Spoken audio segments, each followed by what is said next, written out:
Honestly, whenever the rain started, I didn't think it was going to be what it amounted up to. Just thought we was going to get a good thunderstorm and that'd be it. I've been through 10 or 11 hurricanes being from Florida. I've never seen anything. So we didn't expect this. Obviously, no one expected it. Helene making its way out of the state of Florida and across the southeast. When it started hitting Tampa, 'cause that's where it came in at, we were feeling the bands up here. That's how massive that storm was. Sheriff's Department knocked on our door because Elk River had already started to flood. We leave and we go to my parents' house. Woke up the next morning and our creek was up in the yard. It was very, very close to our home. As the day progressed, it got a little worse. But I was gonna go back home. I was dead set that's where I was going. We got something like 20-something inches of rain in 18 hours. There were trees down everywhere. Everywhere was blocked. We weren't able to get any kind of phone calls out. We were just locked in because, like I said, you couldn't go anywhere. The community was just tore apart. People's homes just demolished. It wasn't until Sunday we actually laid eyes on the house for the first time. It had been picked up and moved off of its rock foundation, probably 40 feet. Water was touching the ceiling in our bedroom. If we had stayed in the house, we wouldn't have known anything till it's too late.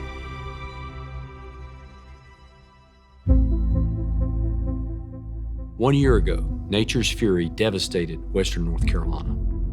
Our home, my home. We lost houses, businesses, and most tragically, we lost lives. The loss was unimaginable. We were left with this difficult question: how do we move on? We lost everything. We had a pair of pants and a shirt, basically what we had on our back when we left. All the grocery stores were wiped out. Ingalls down here had 4 feet of water inside of it and mud. So you had to go to Johnson City or where you could to get groceries, and nobody knew what to do. The businesses were shut down. They were half of them were gone.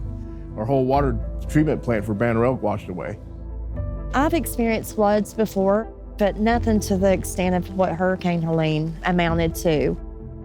It's just very heartbreaking. Nothing will ever be the same ever again. Our community was shaken. We were brought to our knees, and while we were there, we prayed. Immediately, those who could stood up, taking action to help others. Hands of neighbors, friends, family, and community leaders all reaching out to do what they could. Hands of heroes, some holding chainsaws, others holding the suffering through overwhelming grief. People were just coming over, seeing how they could help, checking on everybody. If you could make a phone call, what do you need? Somebody was going to find it for you.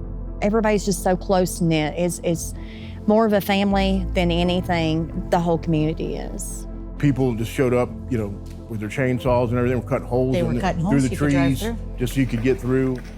If people were able, didn't matter who it was, they were out cleaning, cutting trees, anything, just trying to get stuff opened enough to where people could get supplies. A community, by definition, is its people. Without them, the community dies. The character built over generations is dispersed to the wind, never to be reformed in the same way. I knew from my part, I had to try and find a way to keep the people who make up this community in this community.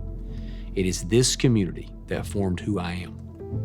I draw from its values, I draw from its stories, I draw from the majesty of this landscape. It is the place where my soul is at rest and my spirit is renewed. And it is absolutely worth fighting for. I am a cafeteria manager for Avery County Schools. I work in the lower part of the county at Riverside. I've been there 16 years now. Love it. Love my kiddos, love the staff, and everything that goes along with it.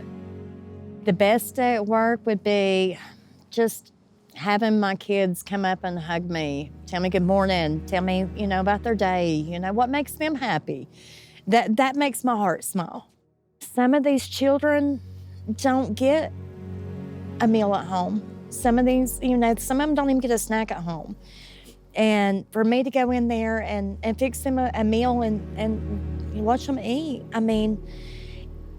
that warms my heart to know that their bellies are full and, that they love me and trust me enough that they can come to me and tell me, if they're hungry, if they're not, or if something's going on at home. The hurricane hit. There's no more housing available. And what is available, rent is more than I make a month. A mortgage is just not doable for me. My desire is to leave something for my children to have after I'm gone. And that just didn't seem feasible for me. She's been busting her butt just to come and get us food, get us essentials, everything. I could have like the bare essentials and I'd still be happy because I got her right here. She and my sister are all I need. I just feel bad for her that she can't just sit down and relax for one day. It's hard because stuff keeps breaking, and like she said, we have leaks and the floor's falling, and it's like we want to fix it, but at the same time, like you can only put so much hope into something before it's faded out. It makes me sad, real sad. I feel it in my heart. I just want her to live a happy life. You pray and you give it all to God. And that's all I know to do is to give it to Him and let Him take care of it. And I know He will. And you just got to keep that faith that He's got it all taken care of already. Though we have learned a lot over the last year, our clear mission has remained: keeping the people of Western North Carolina in their communities. For our part, we are doing that through housing. We broke ground in Avery County in April, and this month, the first homes in the community of Blue Haven are being completed. Most importantly, we have identified our first residents. These are the very people we want to have as part of Blue Haven, pillars of the community that stand tall and strong, making our community greater than the sum of its parts. Through Chief Cares and all of its generous partners and individual donors, we will be able to offer these homes to residents rent-free for 10 years. And at the end of 10 years, the house is theirs. Full ownership. This is truly a hand up, offering residents an opportunity for generational change while also strengthening and stabilizing the entire community. What began as recovery from Helene has grown into something exceptional.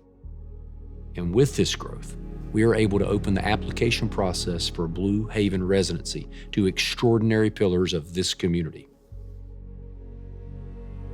A friend of mine that was aware of my struggles, she had told me about, the Eric Church buying this lot of land and providing housing. And I just thought, well, I'll just be open and honest with them and just tell them my situation. And I got lucky enough to get a call back. I got a text message while I was in church saying for us to come into the office because they had some news for us. Honestly, I had given up hope. But when we went in, we all sat down, and it was exciting. Very exciting. It's just life-changing. And it gives you that sense of security that, that you always look for, I guess. The weight of the world has been lifted off of me. Avery County residents that serve the community day in and out are welcome to apply. Educators, healthcare workers, law enforcement, faith leaders, and many more are eligible. Over time, the devastation of Helene has taught us that our mission is only a part of the overall recovery, and Chief Cares is committed to continuing to invest in the communities of Western North Carolina. In addition to us, there are so many hands, both seen and unseen, continuing the good work they started 1 year ago. In your darkest hour, baby, I come running. In your darkest hour, I'd light your way. We are thankful for all of you. Your perseverance and dedication are both critical and inspiring. The community will need all of us doing our parts, both large and small, to arrive at our shared vision. We will get there together.